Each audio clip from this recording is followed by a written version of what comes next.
Hello, it's Teacher Todd and TA Todd, and here's our home page, and I'm going to give a little tutorial on what to do this week. So we've got the course canvas up here. So from home, you go to Files, and you go to Lab Solution Hints, and this is week 5, and download that zip file. And when you download it to your system, your Linux system, let's say you have it here. I'll go ahead and list the file. And then what you do is you do an unzip of that, and if you have to, you know how to install it with sudo apt install unzip, something like that. So I've already unzipped it, and I'll go into the directory, and those are the files. So what you do is you start with the source file. Actually, you should look at the source file, and you can see what it does. It's like what I talked about in class. There's all these steps, and it's really organized. It's basically step 1 and on. But if you source the file, it's going to give you a clue. It tells you the different steps, and for each step what it does.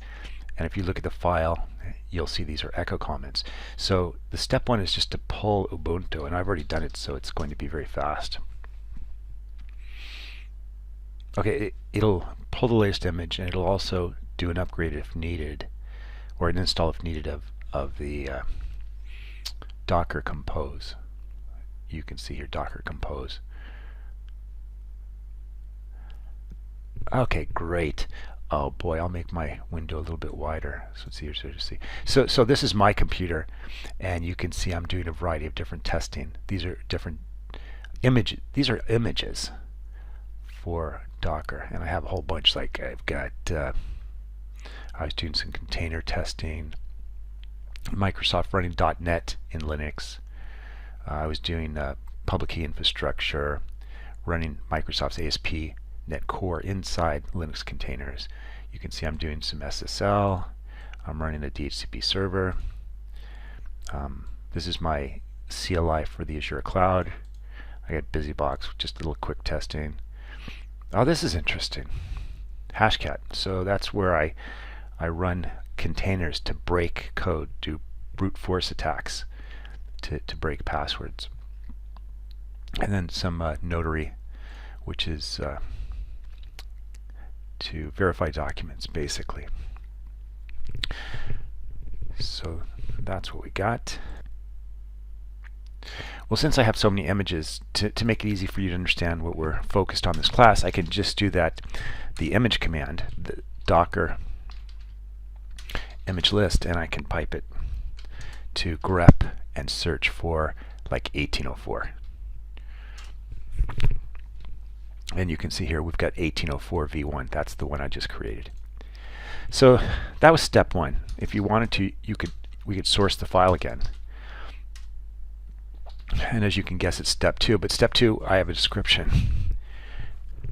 We're going to create the networks. It's probably good for you to look at the source file before each step so you can see what it's going to do. So for step 2, here it is, step 2. That's like a helper script. Another helper script, helper script. Helper scripts, helper. Here we go, step 2. So step 2 is just going to call the allnets function and pass a parameter. Step 2, create net. Here's allnets. So it's going to create allnets. So it's basically going to replace $1 with step 2, create net, and then it's going to pass a parameter of 1 through 5. So let's see what that's going to do. Step 2, create net. Here we go. Step 2, create net. So it takes a parameter 1 through 5, and I'll make network variable equal to 1 through 5, and I'll echo the net and then number 1. And in case the network exists already, I remove it, rm, remove, and then after that I set up a default gateway variable, and then I say Docker network create. So I create a network, and there's different types of networks. I created a Mac VLAN network, and I subnet. I'm always using 10.0 as I said in class, and then I use the variable net, which is going to be 1 through 5, and it's a .0/24. So it's a C block. It's equivalent to a C network. So with a /24, but of course 10 is a class A, but we just use C to divide it up differently. And then I say the gateway is pointing to the gateway variable, etc. So that is that, and we're going to go ahead and run the step 2 now. So you just say step 2. So what I do is delete them and then create them, and then it's done. So let's look at step 3. Step 3, we're going to create the image. And to create the image, so we already pulled down the latest image, but we're going to create a new image with a whole bunch of stuff. And this stuff is defined in lab5.docker file. So let's take a look at that. And also notice I say time. If you put time before a long command or a short command, it'll run and tell you how long it took afterwards. So this way I can warn you it's going to take about 11 minutes because I timed it before with this command. And then I'm going to list the images. So let's look at the Docker file to see what it's actually going to create.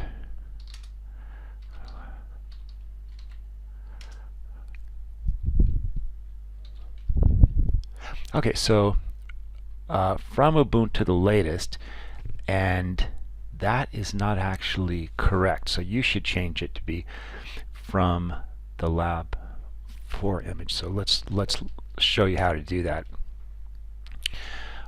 You can see the latest image. Let's see. Here we go. Is okay. Let's do an image list. One sec. Okay, so the latest we pulled down is this Ubuntu, and then it says 1804 v1. So we can go ahead and put that in our file, in our Docker file. So let's go ahead and do that.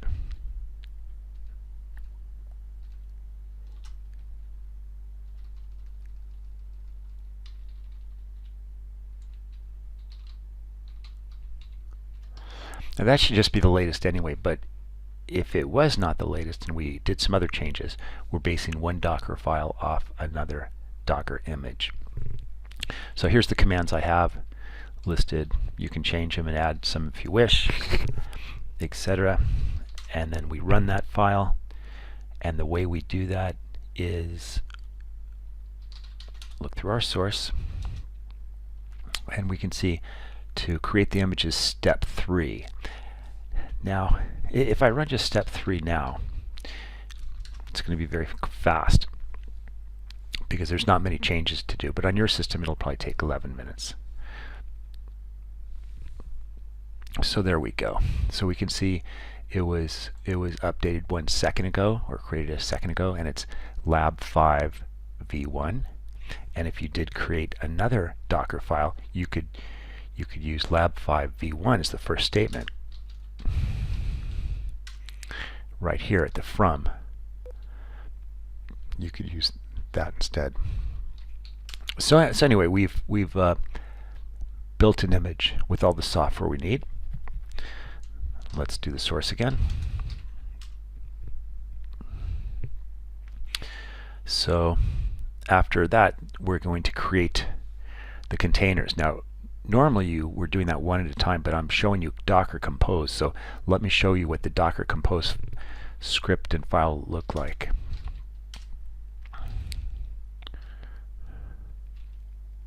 So the one sec. Yeah, the command is pretty simple. It says Docker Compose, and then it lists a file, and it's Docker Compose YAML up, and that's it. And then I can look at the different systems. So let's go ahead and look at this Docker Compose file.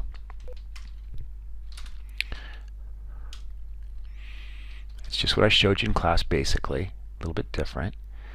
And I'm not going to go through it because I talked about it a lot in class. But you should just go through it and you can probably figure it out. It's pretty easy. Plus you can see a YouTube on Docker Compose. So that would be step 4. I'll clear the screen first. Step 4.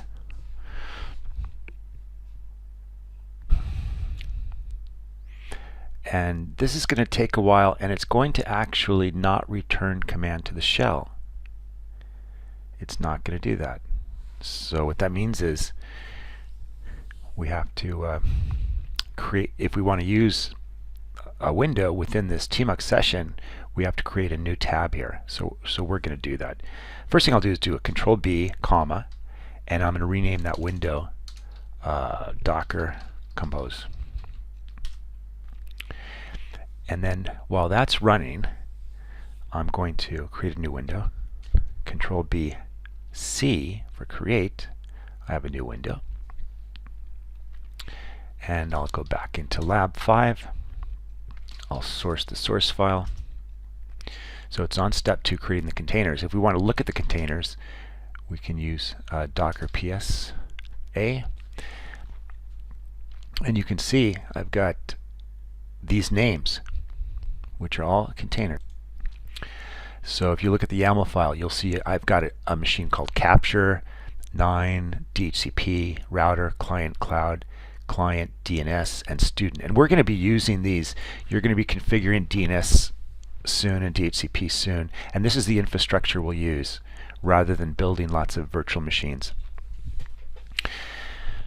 And you should do this on the cloud. That was my intention. But anyway, we've actually created all the systems. And the step 5 is to destroy all the containers. So it's easy to destroy them and rebuild them, because I'll just show you. So if we do a Control B and to go back to the Docker window and we just break this, it's going to quit for the moment. And then instead of having running containers, they're going to be containers, but they'll just be stopped. And then all we'd have to do, you can see they're all exited, they're stopped. So to get rid of them, you just type step 5. And it blew them away. And you want to add them again, step 4. And again, it just takes 1 minute. So it's easy to recreate your lab from scratch so easily and so quickly and so efficiently. Can you imagine doing that with virtual machines, where you have to create 5 or 6 virtual machines and then you destroy them and recreate them? Yuck. So that's why it's taken me a long time to set up this infrastructure. I've never done it before like this. So it's something very, very new and different, completely different from last year. So let's jump back to our other window. Now the last thing is we'd like to connect to our Docker machine. So you could say Docker PSA, and we'd like to connect to each of these. And I'd like to do it in an automated fashion where I have a lot of tabs, 1 tab for each of these. Now you can do that yourself. You just create a new window, you rename it, you enter the right command to enter into the container. But let me show you a better way. I've created this Lab5 tmux commands. So, oops. There we go. So these are like magic commands. The only issue is you have to first exit tmux, and then you have to append to this file this command. So exit tmux, add that to the end of the command, and then after you do that, watch what I do. I'm just going to highlight these. And notice DHCP starts with 3. So I'd like to start with 3 right here. So if you only have 1, just create a window you're not even using as 2. But once you set that up, watch what happens when you paste.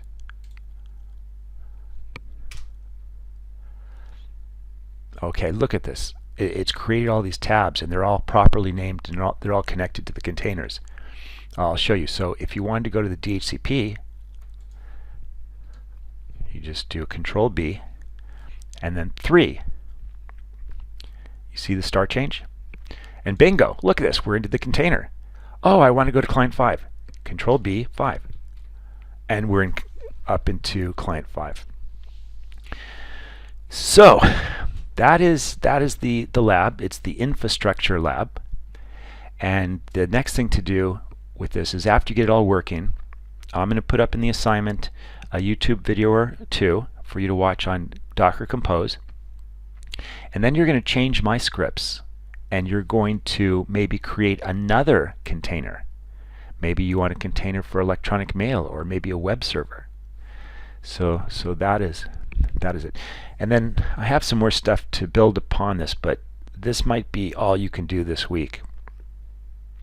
I see a lot of students have caught up, so I've had like 50 assignments to grade or to go through very quickly. So that's it for now, and I'll see you in the lab. Bye now.